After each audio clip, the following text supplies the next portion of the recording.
Permítanme que me presente una vez más. Queridos amigos que me acompañan en esta tarde melancólica de otoño, aquí en mi querida ciudad de Guadalajara. Mi nombre es Esteban Mendoza, pero todos en el barrio me conocen como Don Esteban, un hombre de 78 años, bien cumplidos, que ha navegado por las aguas turbulentas y serenas de esta vida durante décadas enteras, acumulando no solo de años, sino de las experiencias que van desde los días radiantes y llenos de esperanza de la juventud hasta estas reflexiones profundas y sabias de la vejez que ahora caracterizan mis tardes tranquilas. Siéntense conmigo en esta mesa virtual que he preparado especialmente para ustedes, con tanto cariño. Tomen asiento en estas sillas imaginarias que he dispuesto, pensando en su comodidad. Preparen una taza de café bien caliente, negro como la noche más estrellada y aromático como los recuerdos más preciados que guardo celosamente en los rincones más íntimos de mi alma experimentada, pero definitivamente no derrotada. Hoy, mientras el vapor de mi café sube lentamente formando espirales danzantes desde mi taza favorita, esa que tiene una pequeña mancha café permanente en el fondo, que mi difunta esposa Remedios solía señalar con una sonrisa cariñosa cada mañana, durante 45 años de matrimonio feliz. Y mientras las hojas doradas del otoño caen perezosamente sobre el patio de mi casa, que ha sido testigo silencioso de toda mi existencia, les voy a contar una historia que cambiará para siempre su perspectiva sobre la naturaleza humana, el amor verdadero y la diferencia abismal que existe entre quienes nos aman por lo que somos y quienes nos aman por lo que tenemos. No es un cuento inventado para entretenimiento dominical. No es una parábola con moraleja simple y digerible para mentes inocentes. Es la cruda y reveladora realidad de un experimento social que decidí realizar con mi propia familia. De la ONU, experimento que duró 5 años completos de mi vida y que reveló verdades tan dolorosas como necesarias sobre las motivaciones reales de quienes compartían mi sangre y llevaban mi apellido con aparente orgullo. Pero escuchen con toda la atención que puedan reunir. Abran sus corazones a una historia que los hará reflexionar profundamente sobre sus propias relaciones familiares, porque lo que voy a relatarles no es solo mi historia personal. Es un espejo que refleja los valores más profundos de nuestra sociedad moderna, donde el dinero se ha convertido en el medidor universal del valor humano, donde el amor incondicional ha sido reemplazado por transacciones emocionales basadas en beneficios materiales. Durante décadas había sido un hombre próspero y exitoso. Trabajé incansablemente desde los 18 años, primero como empleado en una pequeña tienda de abarrotes, luego como vendedor ambulante, después de como dueño de mi propio negocio de distribución de productos agrícolas y finalmente como inversionista en bienes raíces que supo aprovechar el crecimiento explosivo de la ciudad de Guadalajara durante las décadas de los 80 y 90. Mi fortuna, construida peso por peso con trabajo honesto, sacrificios familiares y decisiones financieras inteligentes, ascendía a aproximadamente un 30 millones de pesos al momento de implementar mi experimento. Tenía 4 hijos. Roberto, de 52 años, de la ONU, médico prestigioso que dirigía una clínica privada en la zona más exclusiva de la ciudad. María Elena, de 50 años, una abogada exitosa, especializada en derecho corporativo, que representaba una de las empresas más importantes del Estado. Carlos, de 47 años, de la ONU, ingeniero civil que había construido la ONU Imperio de Construcción de Centros Comerciales. Y Ana Cristina, de 44 años, una empresaria que manejaba una cadena de boutiques de alta costura frecuentadas por la élite social tapatía. Todos habían logrado éxito profesional considerable, pero observando cuidadosamente durante años, comencé a notar patrones inquietantes en sus comportamientos hacia mí. Sus visitas coincidían sospechosamente con momentos en que necesitaban préstamos para expandir sus negocios. Sus llamadas telefónicas invariablemente incluían referencias a oportunidades de inversión que requerían mi participación financiera, y sus muestras de cariño parecían directamente proporcionales a la generosidad monetaria que yo demostraba en cada encuentro familiar. Cuando les prestaba dinero pecado condiciones ni plazos específicos, se convertían en hijos ejemplares. Me visitaban frecuentemente, me incluían en eventos sociales importantes, presumían de su papá exitoso ante sus amigos y colegas, y me llenaban de atenciones que me hacían sentir valorado y querido. Pero cuando atravesaba periodos donde era más cauteloso con mis inversiones o préstamos familiares, la frecuencia de las visitas disminuía notablemente, las llamadas se espaciaban, y las invitaciones de celebraciones familiares llegaban como obligaciones formales más que como expresiones genuinas de deseo de compartir momentos importantes conmigo.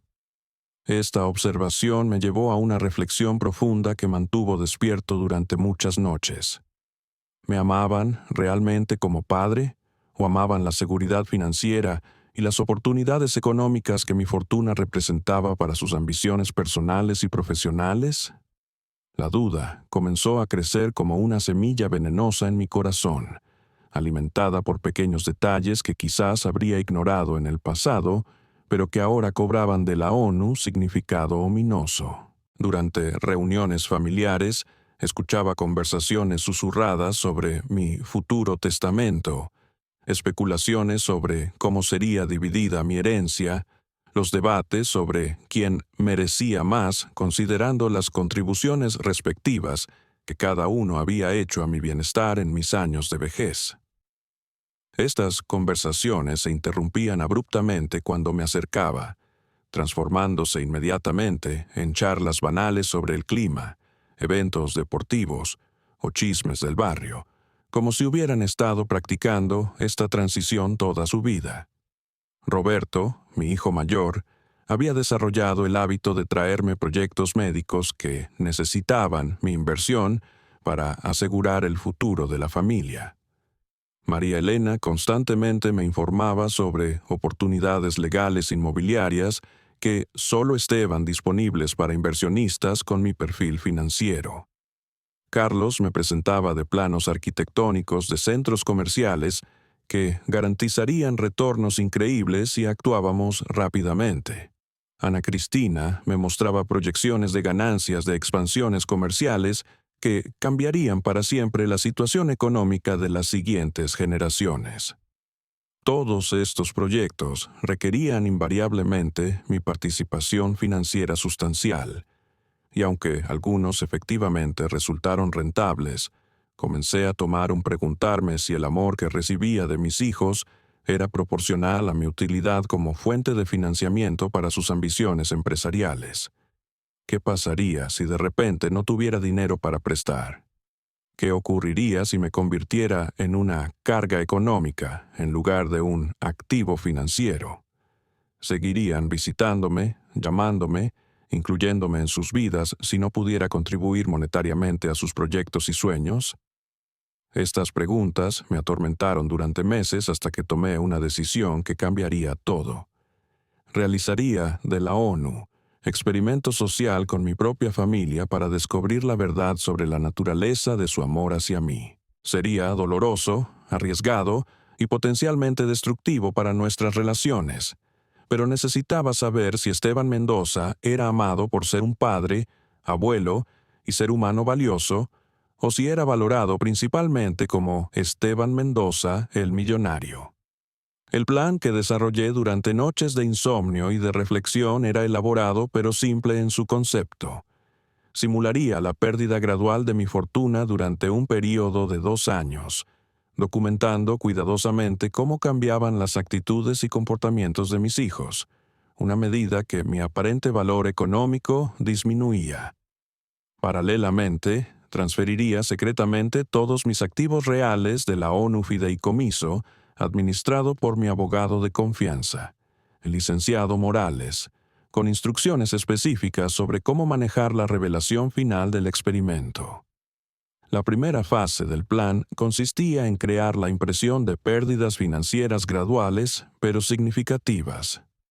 Comencé a tomar un mencionar casualmente durante conversaciones familiares que algunas de mis inversiones inmobiliarias estaban enfrentando dificultades debido a cambios en el mercado.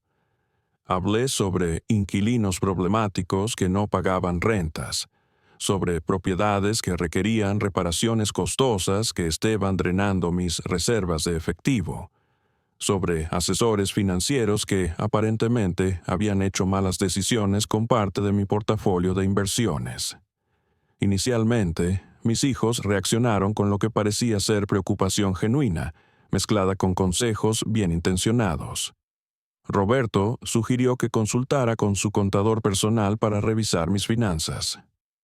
María Elena ofreció sus servicios legales gratuitos para investigar a los asesores financieros que podrían haber actuado negligentemente.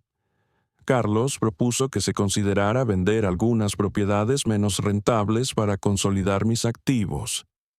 Ana Cristina recomendó que fuera más selectivo con los préstamos familiares hasta que mi situación se estabilizara. Pero a medida que las semanas se convirtieron en meses y mis reportes de dificultades financieras se volvieron más frecuentes y específicos, comencé a tomar un notar cambios sutiles pero inequívocos en sus comportamientos. Las invitaciones de cenas en restaurantes caros disminuyeron, reemplazadas por sugerencias de comidas caseras más íntimas. Los regalos en mi cumpleaños y Navidad se volvieron menos costosos y más simbólicos. Las conversaciones sobre oportunidades de inversión desaparecieron completamente, como si hubieran perdido interés en incluirme en sus emprendimientos empresariales. Durante el 6º mes del experimento, simulé la primera pérdida financiera catastrófica. Un supuesto fraude inmobiliario donde había perdido 5 millones de pesos debido a los documentos falsificados y un desarrollador que había desaparecido con el dinero de múltiples inversionistas. La reacción de mis hijos fue inmediata y reveladora. Roberto, quien había estado planificando la expansión de su clínica con un préstamo que esperaba de mí, súbitamente decidió posponer el proyecto indefinidamente. María Elena, que había estado presionándome para invertir en un edificio de oficinas que su bufete tenía la oportunidad de comprar, encontró alternativas de financiamiento más apropiadas que no requerían mi participación. Carlos canceló una reunión que habíamos programado para revisar planos de un centro comercial, explicando que había reconsiderado la viabilidad del proyecto en el mercado actual. Ana Cristina dejó de mostrarme catálogos de mercancía que había querido importar para su nueva boutique. Pero los cambios más dolorosos no fueron en las oportunidades de negocio que ya no me presentaban, sino en la calidad y frecuencia de nuestras interacciones personales. Las visitas se acortaron notablemente. Donde antes pasaban tardes enteras conversando y compartiendo comidas familiares, ahora llegaban para visitas de cortesía de 1 hora que parecían más obligaciones sociales que los encuentros disfrutables. Las llamadas telefónicas se volvieron menos frecuentes y más formales, centrándose en aspectos básicos de mi salud y bienestar. Pecado profundizar en conversaciones íntimas sobre sus vidas, preocupaciones, alegrías o logros. Los nietos, mis 8 nietos queridos de edades entre 6 y 18 años, comenzaron a aparecer menos en las visitas familiares. Cuando preguntaba por ellos, recibía explicaciones sobre horarios escolares ocupados, actividades extracurriculares importantes o compromisos sociales que no podían cancelar. Gradualmente me di cuenta de que mis nietos estaban siendo sutilmente alejados del abuelo, que aparentemente ya no tenía la capacidad financiera de contribuir significativamente a sus educaciones, viajes especiales o regalos generosos que habían caracterizado nuestra relación durante años. El punto más doloroso del experimento llegó durante el primer año cuando simulé la segunda pérdida financiera al calde. la supuesta a cada pérdida de 8 millones de pesos adicionales debido a una estafa piramidal de inversiones donde había sido victimizado junto con docenas de otros inversionistas mayores.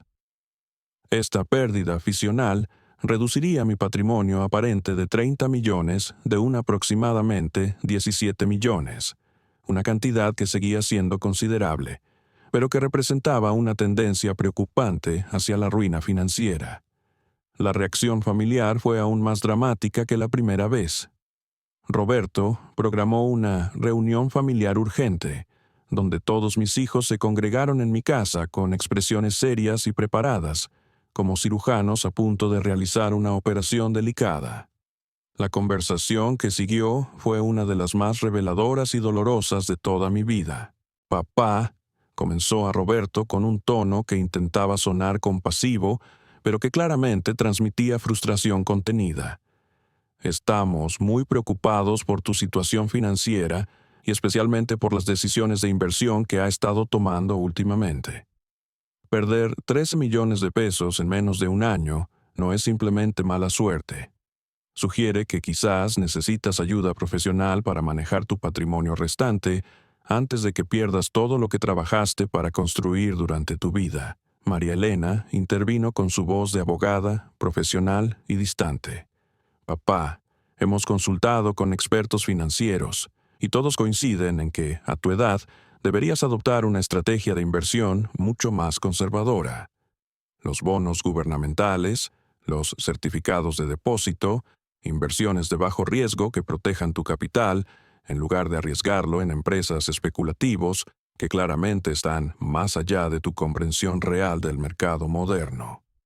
Carlos añadió con un tono que mezclaba condescendencia con impaciencia. «Papá, también creemos que deberías considerar liquidar algunas de tus propiedades menos productivas y consolidar tus activos de manera que sea más fácil para ti administrarlos. Una casa más pequeña, menos responsabilidades de mantenimiento, un estilo de vida más simple que se ajuste mejor a tu nueva realidad financiera». Ana Cristina completó el círculo con una sugerencia que me partió el corazón. «Papá, quizás también el mal momento de ser más realistas sobre los préstamos familiares y las inversiones en nuestros negocios. Entendemos que siempre ha querido apoyarnos, pero en tu situación actual, necesitas proteger lo que te queda para tu propia seguridad financiera durante tus últimos años».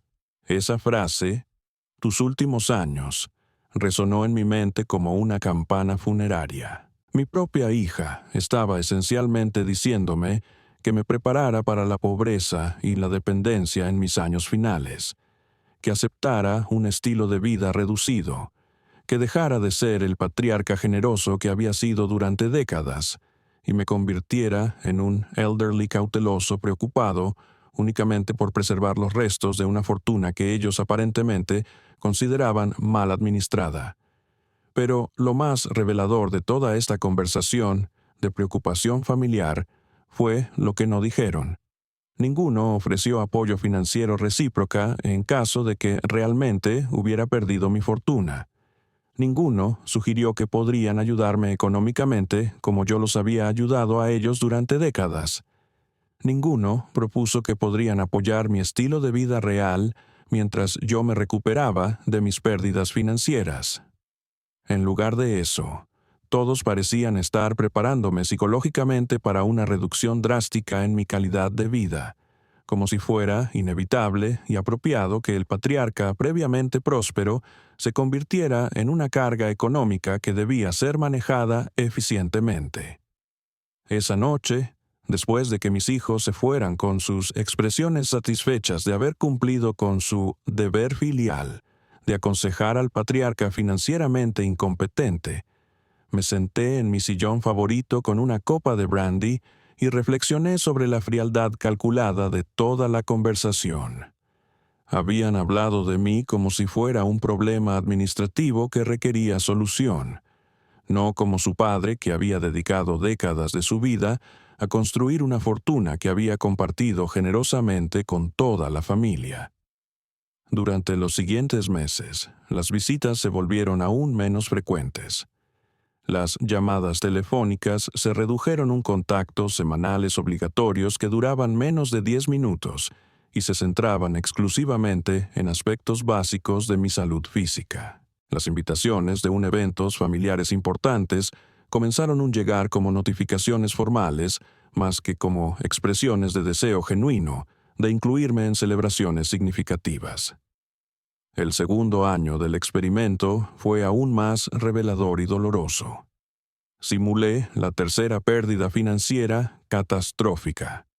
Otros 8 millones de pesos perdidos debido a una combinación de inversiones inmobiliarias que no se materializaron, préstamos de amigos que resultaron ser estafadores y gastos médicos ficticios por una operación de corazón que supuestamente había necesitado pero que había decidido mantener privada para no preocupar a la familia.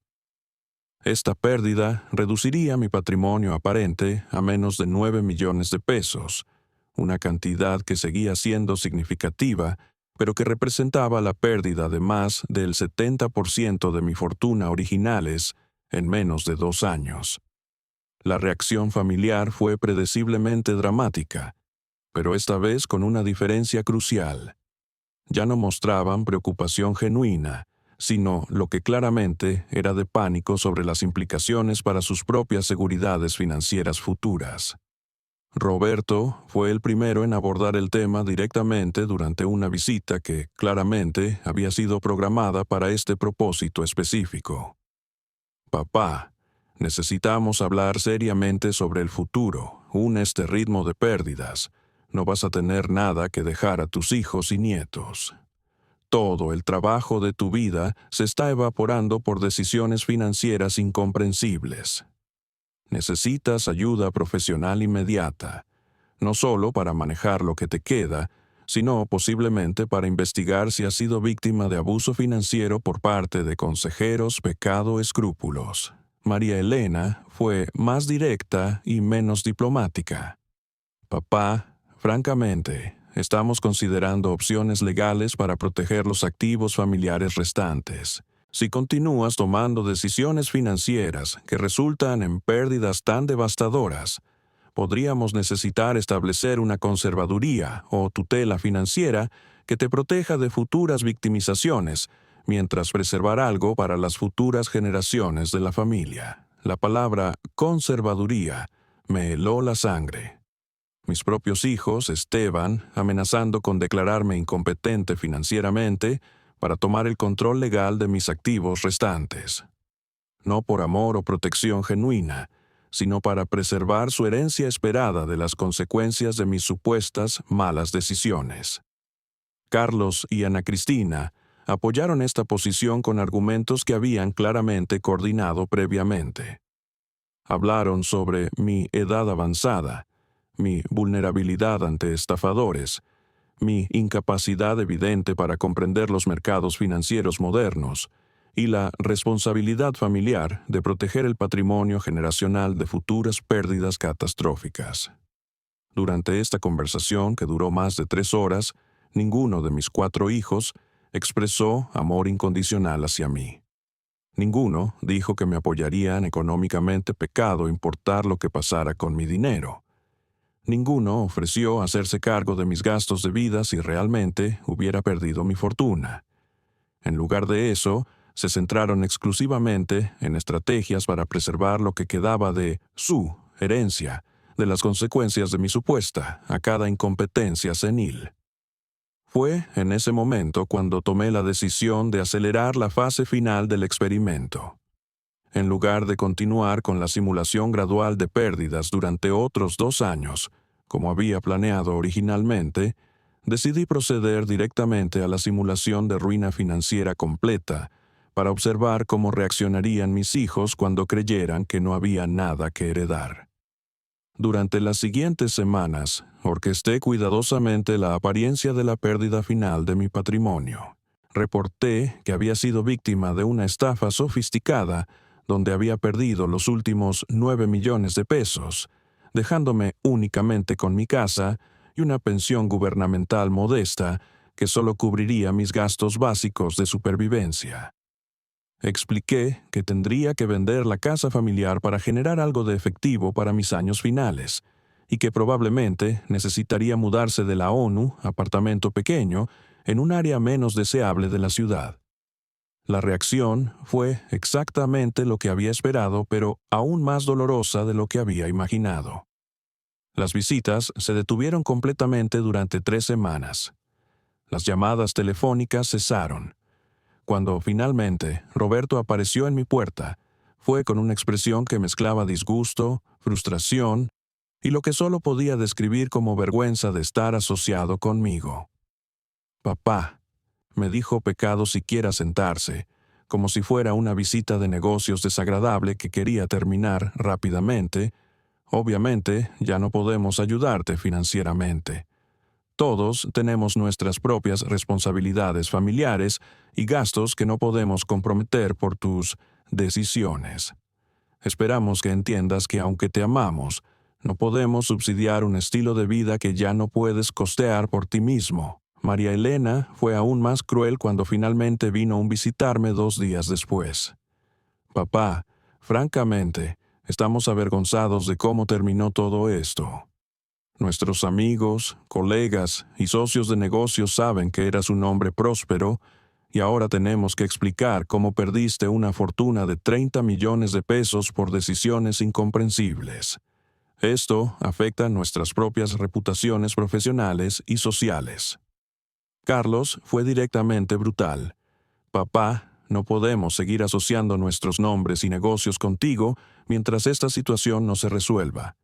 Es más embarazoso explicar a nuestros clientes inversionistas y que nuestro padre perdió todo por ser víctima de estafadores obvios que cualquier persona inteligente habría detectado inmediatamente». Ana Cristina completó el círculo de rechazo familiar. «Papá, creo que es mejor que tomemos de la ONU descanso de las visitas familiares regulares hasta que te estabilices en tu nueva situación». Los niños hacen preguntas difíciles sobre por qué el abuelo ya no tiene dinero para sus regalos y viajes especiales. Y francamente, no sabemos cómo explicar lo que pasó sin que pierdan respeto por ti.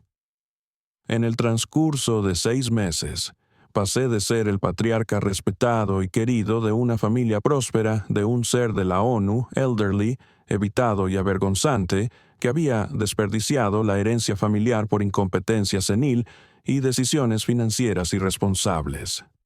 Ninguno de mis 4 hijos ofreció apoyo emocional, económico o social durante esta supuesta a cada crisis. En lugar de eso, todos se distanciaron como si mi pobreza simulada fuera contagiosa y pudiera contaminar sus propias posiciones sociales y profesionales. Durante los siguientes 8 meses, viví la experiencia completa de ser un elderly pobre, abandonado por su familia. Las celebraciones de cumpleaños pasaron pecado reconocimiento. La Navidad llegó y se fue sin invitaciones, cenas familiares. El Día del Padre fue ignorado completamente. Mis nietos desaparecieron de mi vida como si nunca hubieran existido, claramente instruidos por sus padres para no mantener contacto con el abuelo, que ya no podía proporcionarles beneficios materiales.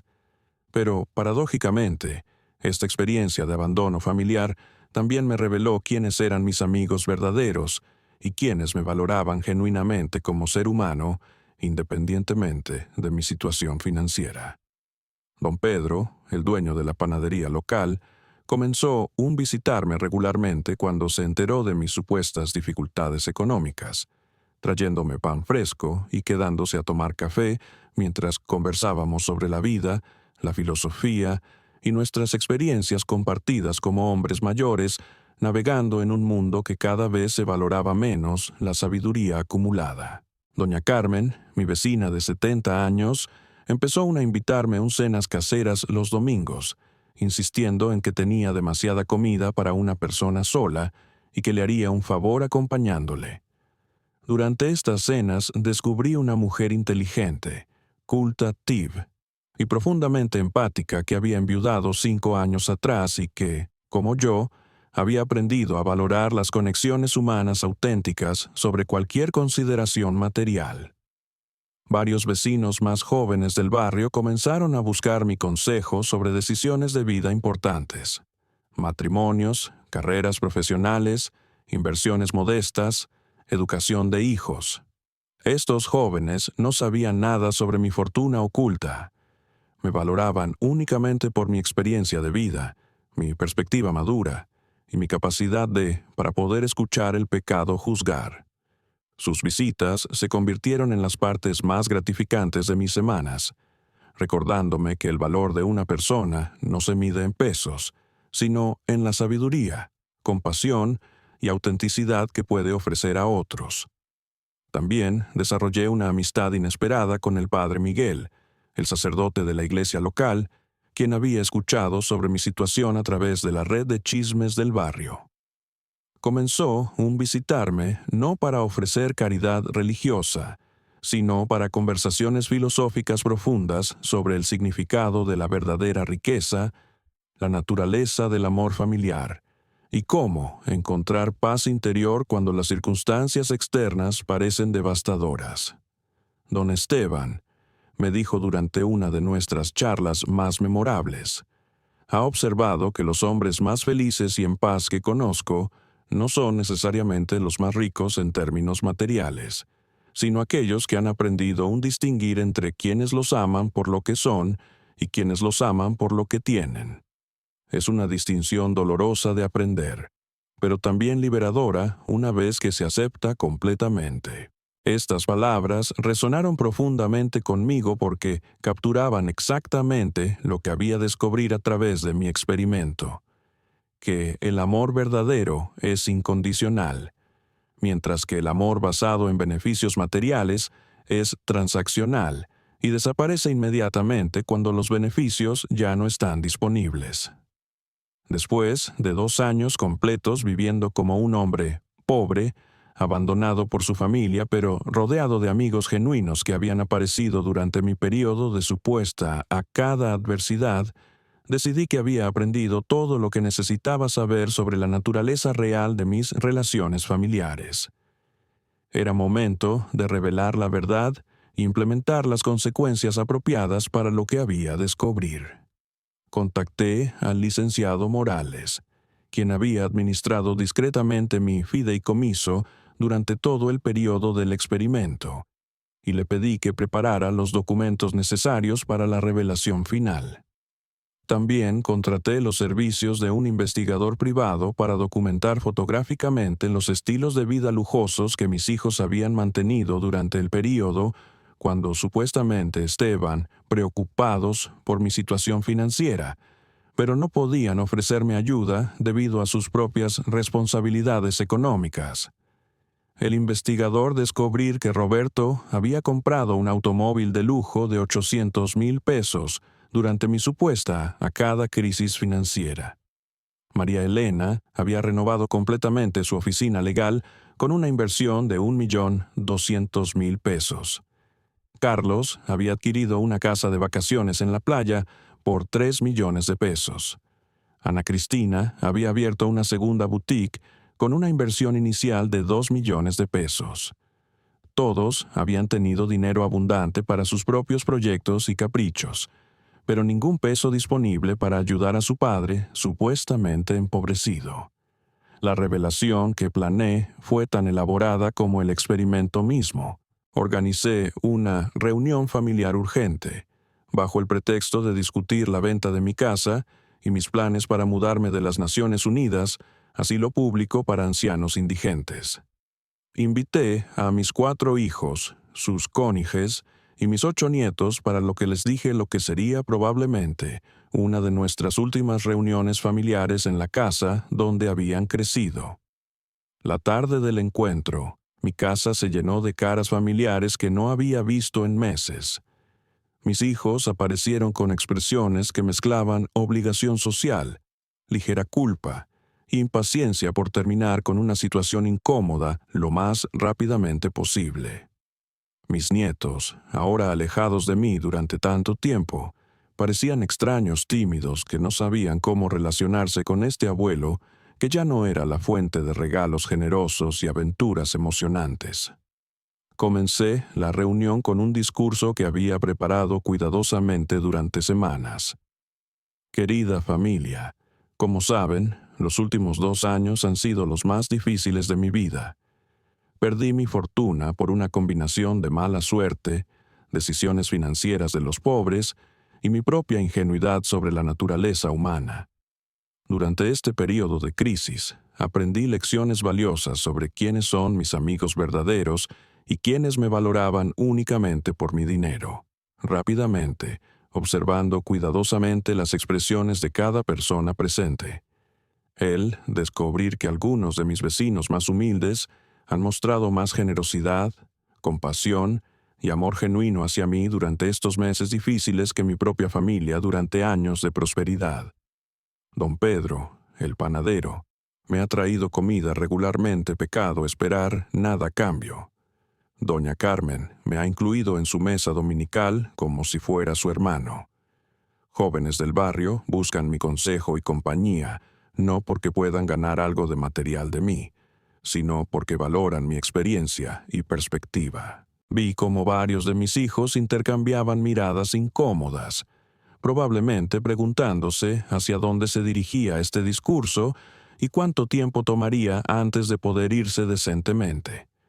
Pero lo más doloroso, rápidamente, ha sido descubrir que mis propios hijos, quienes amé incondicionalmente desde el momento de su nacimiento, quienes apoyé financiera y emocionalmente durante décadas, quienes compartí mi fortuna generosamente durante años, aparentemente me amaban principalmente por mi dinero y no por quien soy como padre y ser humano. Roberto interrumpió con tono defensivo. Papá, eso no es justo. Te amamos, pero también tenemos responsabilidades con nuestras propias familias que no podemos ignorar.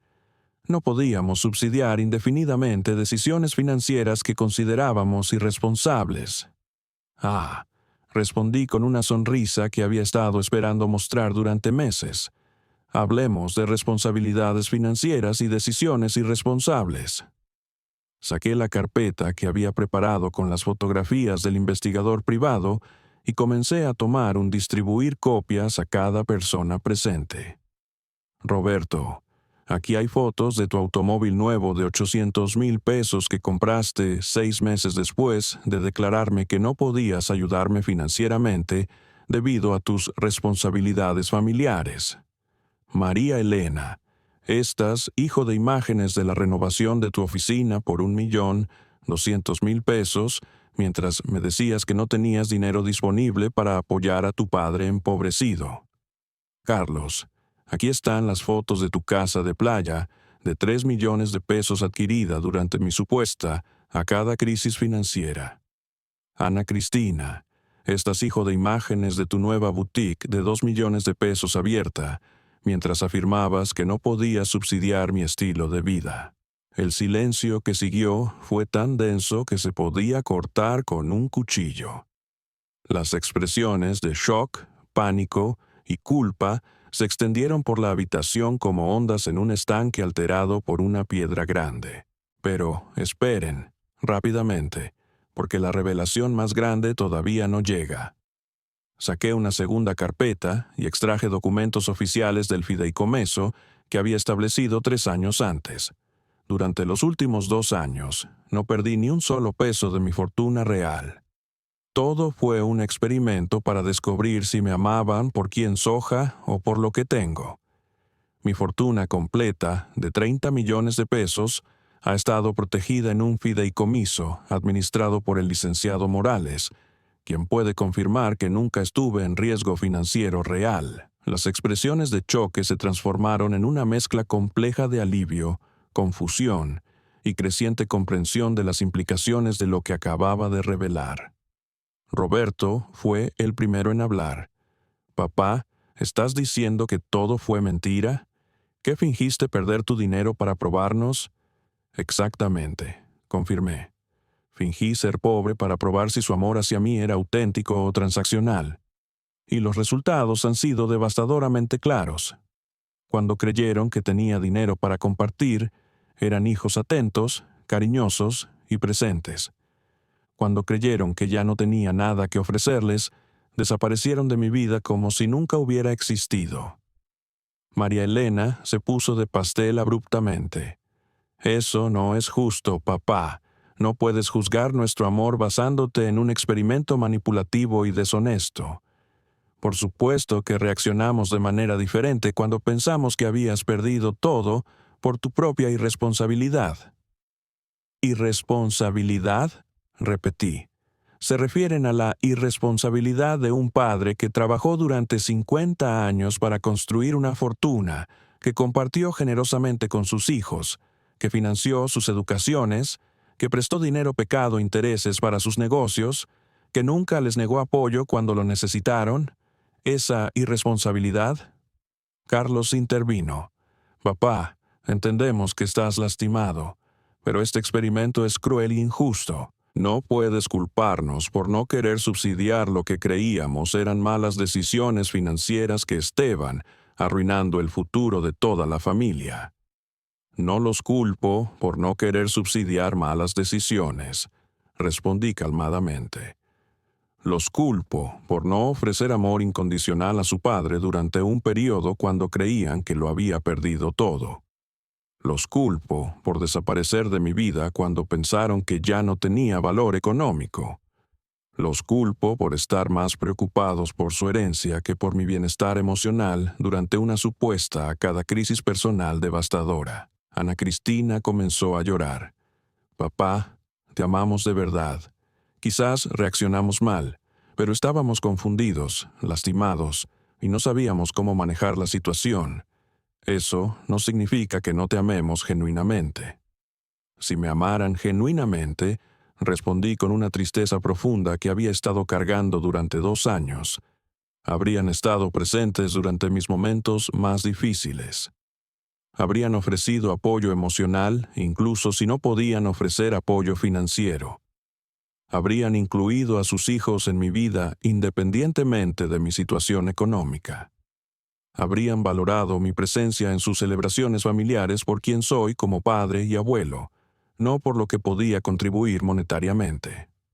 Roberto hizo de la ONU último intento de defensa. Papá, podemos arreglar esto. Ahora que sabemos la verdad, podemos reconstruir nuestras relaciones. Podemos demostrar que te amamos por las razones correctas.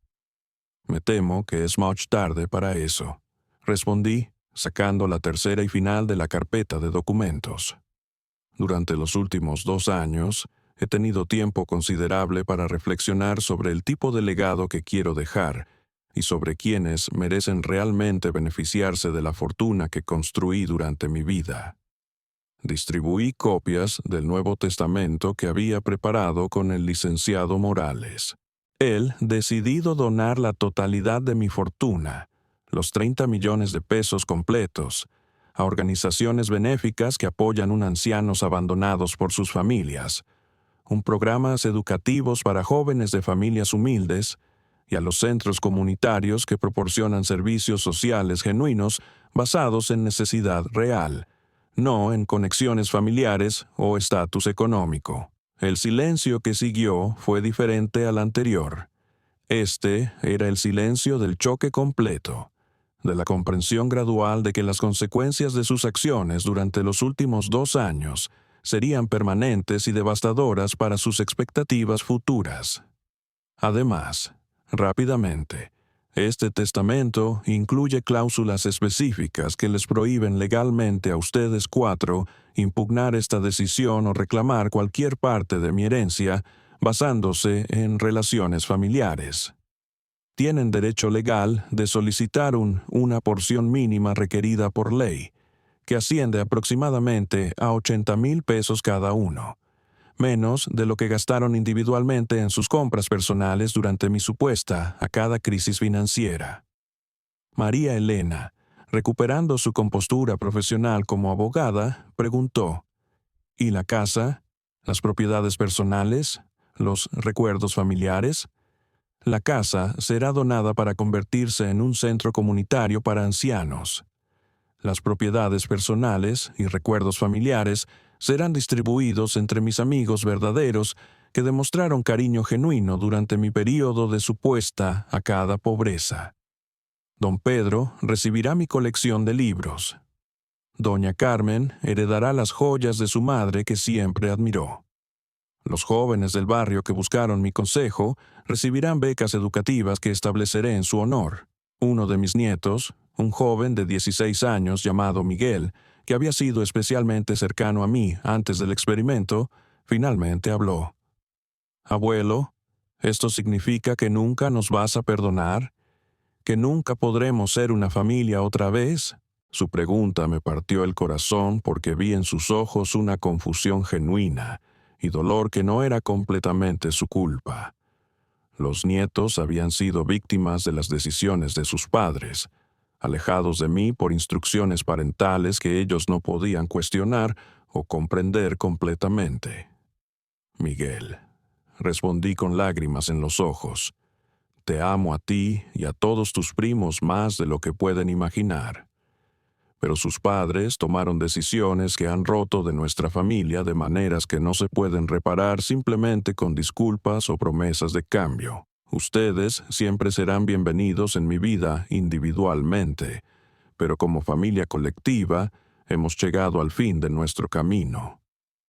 La reunión terminó con una mezcla de lágrimas, recriminaciones y promesas desesperadas de cambio que llegaban años mucho tarde. Mis hijos se fueron uno por uno, algunos con expresiones de choque silencioso, otros con enojo apenas contenido, todos con la comprensión gradual de que sus acciones durante los últimos 2 años habían tenido consecuencias permanentes que no podían ser de tardía a través de las expresiones de amor o arrepentimiento. En los meses que siguieron, recibí numerosas llamadas telefónicas, cartas, y visitas de mis hijos intentando reparar el daño. Roberto, ubicado, trajo flores y chocolate. María Elena ofertó servicios legales gratuitos para cualquier asunto que pudiera necesitar. Carlos propuso proyectos de construcción para mi casa sin costo alguno. Y Ana Cristina llegó con regalos caros que yo supuestamente había querido siempre.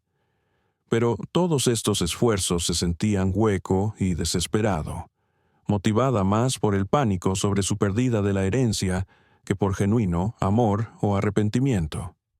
Durante sus visitas, yo podía ver que calcular mentalmente, tratando de averiguar si todavía hay una manera de cambiar mi mente, todavía un ángulo que no han probado, aún de una estrategia que puede restaurar sus posiciones en mi voluntad.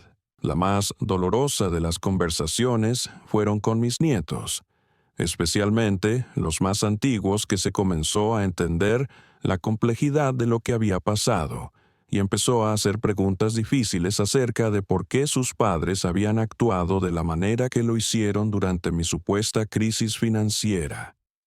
Algunos de ellos, especialmente de Miguel y su hermana Patricia, comenzó a visitar a mí de forma individual, tratando de reconstruir las relaciones que habían sido dañadas por sus padres' decisiones en lugar de sus propias acciones.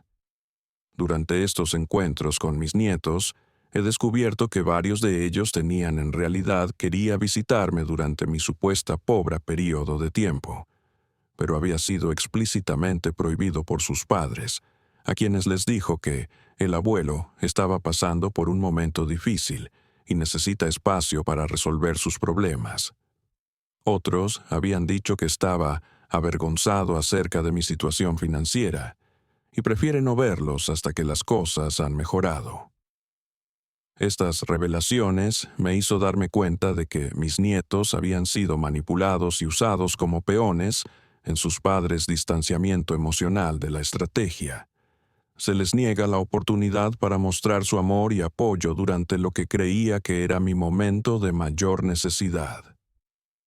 Este descubrimiento añade otra capa de dolor a una situación devastadora, pero también abrió la posibilidad de la reconstrucción de las relaciones individuales con los nietos, que habían sido las víctimas más que dispuestos a participar en el abandono familiar. 3 años después de la revelación, que han establecido un nuevo equilibrio en mi vida. Yo mantenía mi fortuna y seguir viviendo cómodamente, pero con una dramáticamente perspectiva diferente sobre la familia, el amor y la naturaleza humana. Mi relación con mis 4 hijos nunca se recuperó.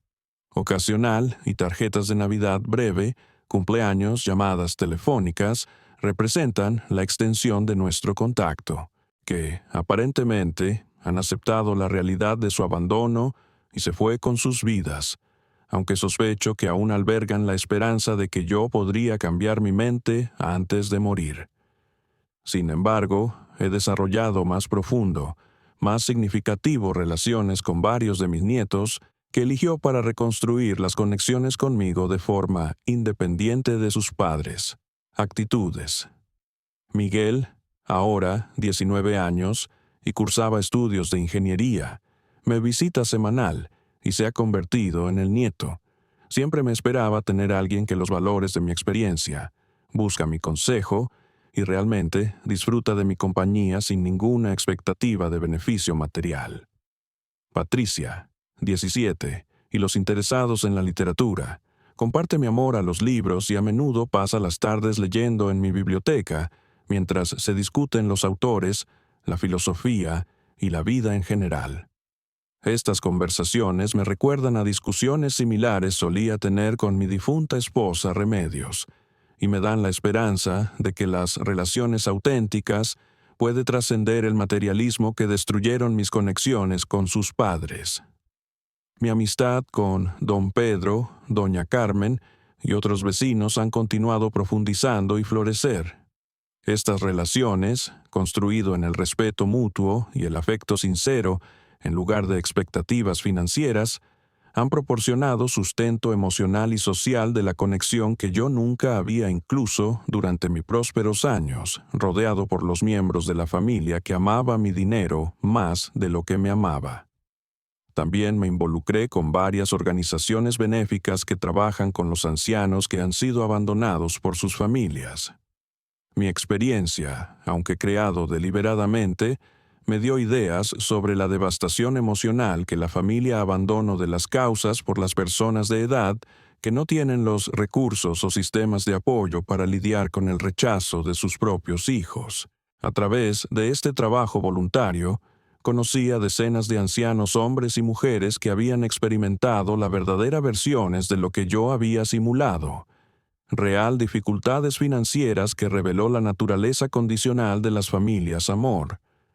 Muchos de ellos tenían historias que fueron muy similares a mi ficción de la experiencia. Los niños que desaparecieron cuando el dinero empezó a escasear. Los nietos que fueron mantenidos lejos cuando los regalos dejaron de fluir. Las reuniones familiares que excluyen miembros ancianos que ya no podían contribuir financieramente a las celebraciones. Estos encuentros confirmado que mi experimento, aunque dolorosa y artificial, había revelado verdades universales sobre la naturaleza humana y las dinámicas familiares que se extienden mucho más allá de mi situación personal. El deseo para la seguridad financiera y el progreso material puede dañar incluso la más sagrada de las relaciones cuando se convierte en la motivación principal para el mantenimiento de los vínculos familiares. Ahora, a los 78 años de edad, me siento en mi jardín cada mañana con mi café. Viendo la salida del sol pinta el cielo de colores que me recuerdan de esperanza y renovación. Las flores que Remedios plantado hace décadas siguen bloom. Tendían ahora por mis propias manos y de vez en cuando por Miguel o Patricia cuando van a visitar. Estas plantas me han enseñado algo profundo acerca de la diferencia entre el condicional y el amor incondicional. Y de agua de ellos porque no me dan nada a cambio, sino porque me encanta verlas florecer y traer belleza a todo el mundo. El dinero que mis hijos codiciado tan desesperadamente se encuentra en las cuentas bancarias y de las carteras de inversión, un crecimiento constante sin su participación o conocimiento. Irónicamente, mi valor neto se ha incrementado durante los años desde mi experimento, llegando casi a los 35 millones de pesos a través del conservador de inversiones administrado por el licenciado Morales. Pero este dinero no define mi valor como ser humano o que determina la calidad de mis relaciones. Cada mes puedo donar cantidades sustanciales a las organizaciones de caridad que recibirá finalmente a toda mi fortuna. Puedo visitar a los ancianos, centros de atención, los programas de becas y la comunidad de las cocinas que mi dinero soporta. Ver de primera mano cómo los recursos pueden ser utilizados para crear una auténtica relación humana y de apoyo, en lugar de la manipulación y el control. Durante estas visitas, a menudo me encuentro personas de edad avanzada cuyas historias espejo de mi ficción de la experiencia, pero sin la red de seguridad de riqueza oculta. Doña Esperanza, un viejo de 80 años, mujer cuyos hijos se trasladaron a los Estados Unidos y dejó de enviar dinero, me dijo: «Don Esteban, la peor parte no es ser pobre. La peor parte es saber que mis hijos el amor tenía un precio, y cuando no podía pagar más, encontraron mejores inversiones para ganarse su afecto». Estas conversaciones reforzar mi convicción de que el experimento, tan dolorosa, las verdades reveladas que se necesita para ser descubierto. Cómo muchas personas mayores viven toda su vida sin saber si sus familias amor verdaderamente o simplemente tolerar para beneficios financieros. ¿Cuántos niños mantener el hueco de las relaciones con los padres que secretamente se resienten, esperando con impaciencia para las herencias, mientras que proporciona un mínimo de apoyo emocional? ¿Cuántas familias se han construido sobre la transaccional a las fundaciones que se desmoronan en el momento de las circunstancias económicas del cambio? Hace 6 meses recibí una carta de Roberto que era diferente de sus anteriores intentos de reconciliación. En lugar de suplicar por el perdón o la prometedora cambios en el comportamiento, escribió con lo que parecía genuina reflexión y la aceptación. «Papá, he tenido 3 años para pensar en lo que sucedió, y quiero que sepan que yo finalmente entender lo que estaba tratando de enseñarnos. Tienes razón. Nos encantó su dinero más de lo que nos amó.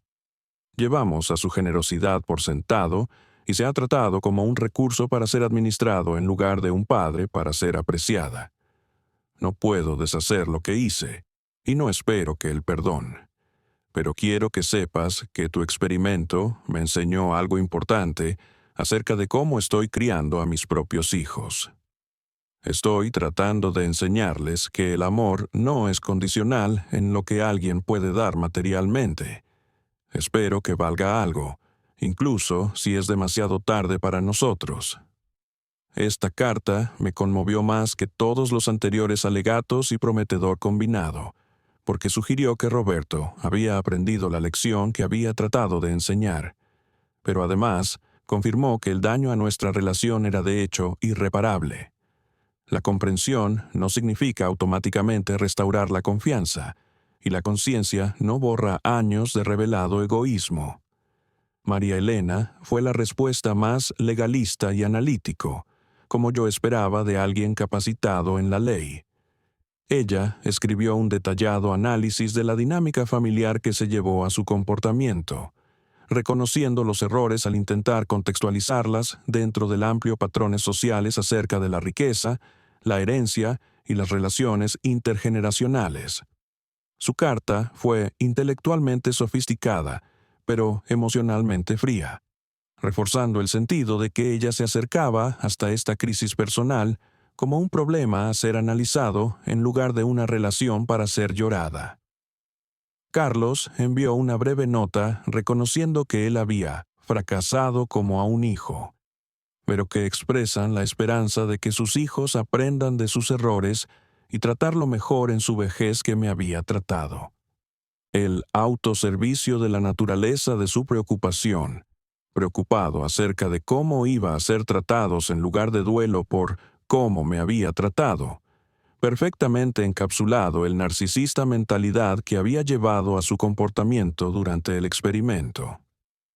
Ana Cristina nunca escribió a todos, pero he oído, a través de los chismes del vecindario, que le había dicho a sus amigos que yo era mentalmente inestable, y que mi experimento demostró que yo era manipuladora y cruel. Su incapacidad para aceptar la responsabilidad de sus acciones o de aprender de la experiencia no fue sorprendente, pero fue decepcionante la confirmación de que ella seguía siendo la misma persona que había abandonado a su padre cuando ella pensó que él no tenía nada que ofrecer. Los nietos de las respuestas varían considerablemente de acuerdo con su edad y grado de madurez. Los más jóvenes, los menores de 12 años, parecía adaptarse de forma relativamente rápida a la nueva normalidad de las limitadas reuniones de la familia y la reestructuración de las relaciones. Aceptó mis explicaciones acerca de los problemas de los adultos y continuó muestra de afecto durante sus visitas individuales, agobiado por el complejo análisis de la lealtad de la familia y financiera de las motivaciones. Los adolescentes luchado más con la moral complejidades de la situación. Patricia, ahora 18 años y su preparación para la universidad, me escribió un ensayo reflexivo sobre la ética de mi experimento para una de sus clases de filosofía. Ella llegó a la conclusión de que, mientras mis métodos eran cuestionables, la información que he descubierto era valiosa y que las familias construidas sobre base financiera, en lugar de los vínculos emocionales, eran esencialmente fraudulenta, independientemente de si fueron expuestos a través de experimentos o de las circunstancias naturales. Miguel, ahora 20 años y estudiante de Administración de Empresas, se ha convertido en mi oficioso asesor de donaciones caritativas estrategias. Él me ayuda a organizaciones de investigación, evaluar su eficacia y asegurarse de que mi donación es de crear el máximo impacto positivo. A través de este trabajo, hemos desarrollado una relación que se siente más como una amistad entre iguales que el tradicional abuelo-nieto dinámica que tuve con él como un niño. Pero quizás el cambio más profundo en mi vida ha sido la profundización de mis no relaciones de la familia. Don Pedro y yo hemos convertido en café diario compañeros, salas de reuniones cada mañana a las 7 de la mañana en su panadería para discutir todo, desde la política local a las preguntas filosóficas sobre el sentido de la vida. Estas conversaciones se han convertido en el punto culminante de mis días, proporcionando estimulación intelectual y la conexión emocional que nunca he tenido, incluso durante mi matrimonio. Doña Carmen ha evolucionado desde vecino confidente para algo se aproxima romántico compañero, a pesar de que en nuestra edad, romance toma las formas que los más jóvenes no lo reconoce. Compartimos comidas, asistir a eventos culturales en conjunto, el cuidado de unos a otros durante las enfermedades y proporcionar apoyo emocional durante los momentos difíciles. Ninguno de nosotros quiere volver a casarse o combinar los hogares, pero hemos creado una asociación que proporciona la compañía sin las complicaciones de compromiso formal. Los jóvenes del barrio que me pidieron consejo durante mi pobre periodo han seguido me consideran un honorario de la figura de abuelo. Ahora tengo nietos adoptivos, que van en la edad de 5 a 25, que visita regularmente, compartir sus logros y preocupaciones, y me tratan con el respeto y el cariño que yo tenía la esperanza de recibir de mis nietos biológicos, pero rara vez experimentado, incluso antes del experimento. María José, una brillante 12 años de edad, cuyos padres trabajan en doble turno y no puede proporcionar el apoyo a la educación que necesita, viene a mi casa cada tarde para la tutoría en matemáticas y literatura.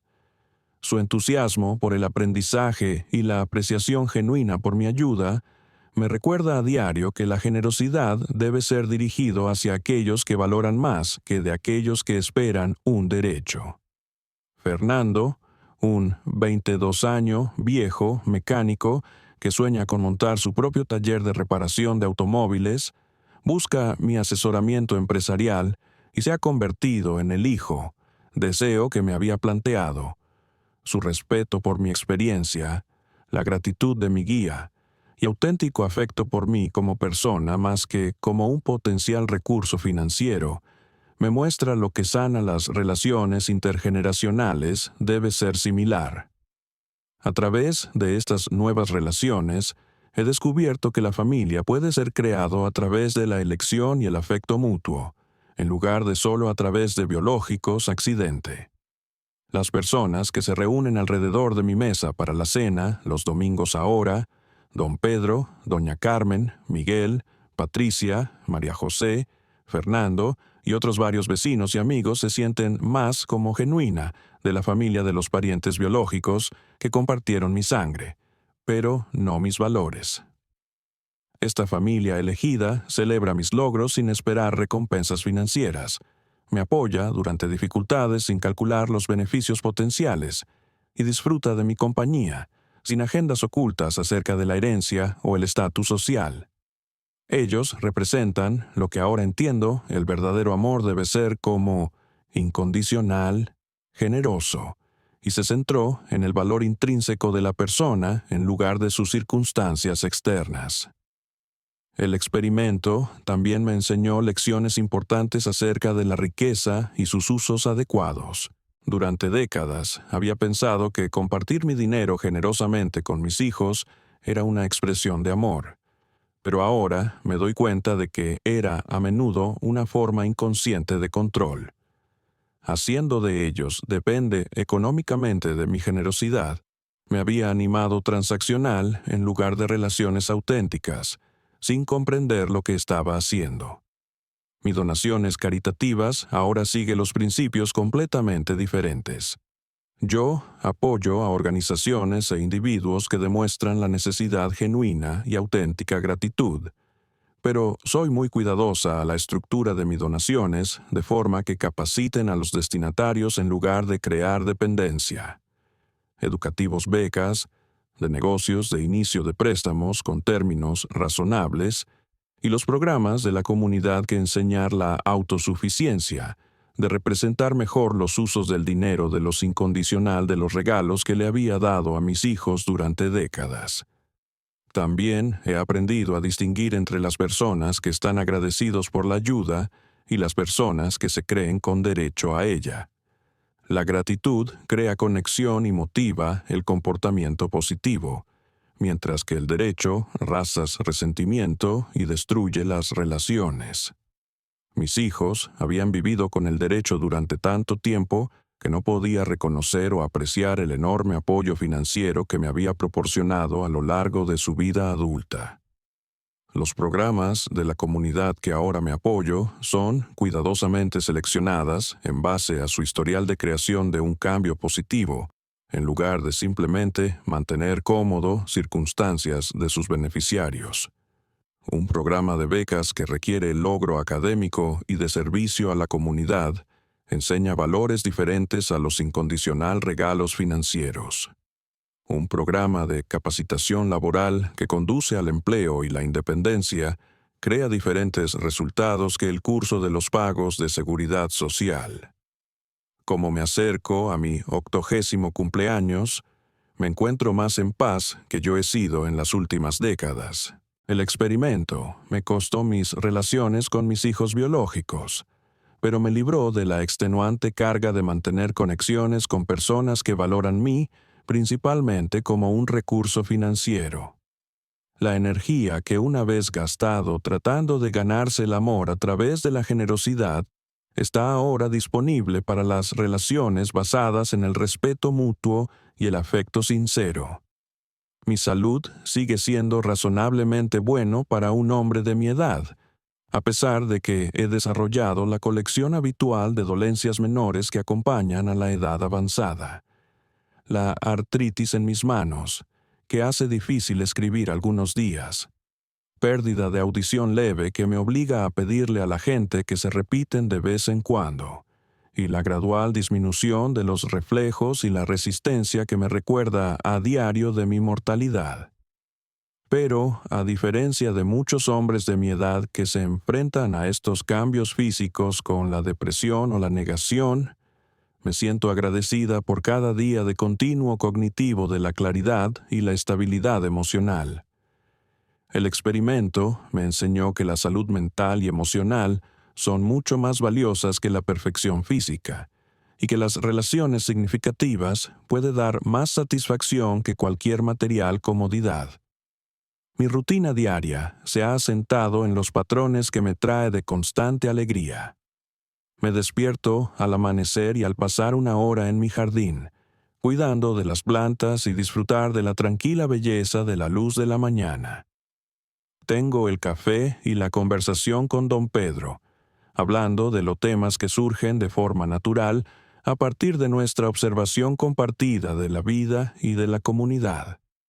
Me paso las tardes de lectura, de la escritura de cartas a sus amigos o a recibir visitas de mis elegidos, los miembros de la familia. Tardes a menudo implican las comidas compartidas con doña Carmen o cenas de grupo con mi gran círculo de amigos y nietos adoptivos. Estos encuentros están llenos de risas, conversación significativa, y el tipo de la auténtica relación humana que me reconocen ahora había desaparecido de muchos de mi familia biológica, interacciones incluso durante supuestamente momentos más felices. También me he convertido en algo de un barrio filósofo, buscado por personas que se enfrentan a decisiones difíciles acerca de las relaciones familiares, las opciones de carreras o las transiciones de la vida. Mi experimento, aunque dolorosas, me dio conocimiento sobre la motivación humana y la dinámica de la relación que las personas valiosas cuando se navega en sus propias situaciones complejas.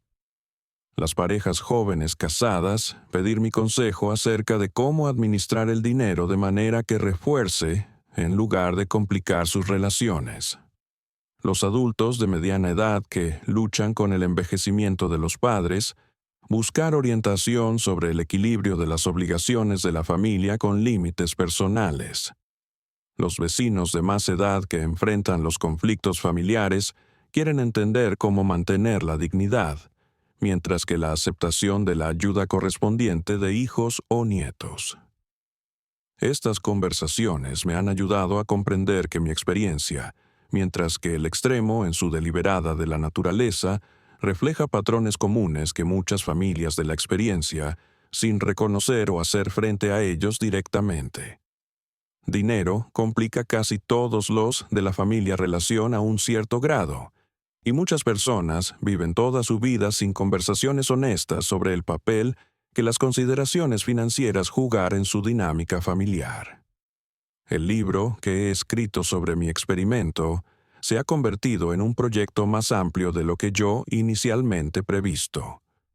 Lo que comenzó como unas memorias personales se ha convertido en un examen más amplio de cómo la riqueza afecta a las relaciones familiares y de cómo el amor genuino se pueden distinguir de las transaccional afecto. Los editores han expresado su interés, aunque no he decidido si va a publicar en mi vida o a título póstumo. Si hago de publicar el libro, lo quiero para servir como una advertencia y una guía para otras personas que sospechan que sus relaciones familiares pueden estar comprometidas por consideraciones financieras. Las tácticas específicas que he utilizado, la simulación de la ruina financiera a través de elaboradas engaño, no son necesariamente apropiados para todo el mundo. Pero el principio subyacente de las pruebas de relación de autenticidad sigue siendo valioso para cualquier persona, cuestionar las motivaciones de las personas cercanas a ellos. La sección final del libro se incluyen consejos prácticos para las personas mayores que quieren estructura de sus propiedades y las relaciones de forma que se fomente la genuina conexión con la familia. En lugar de la herencia, se centró en el comportamiento. Esto incluye estrategias para dar dinero en la forma que capaciten en lugar de control, técnicas para distinguir entre los beneficiarios agradecidos y derecho, y los métodos para la creación de la familia de las culturas que valoran el carácter de la riqueza.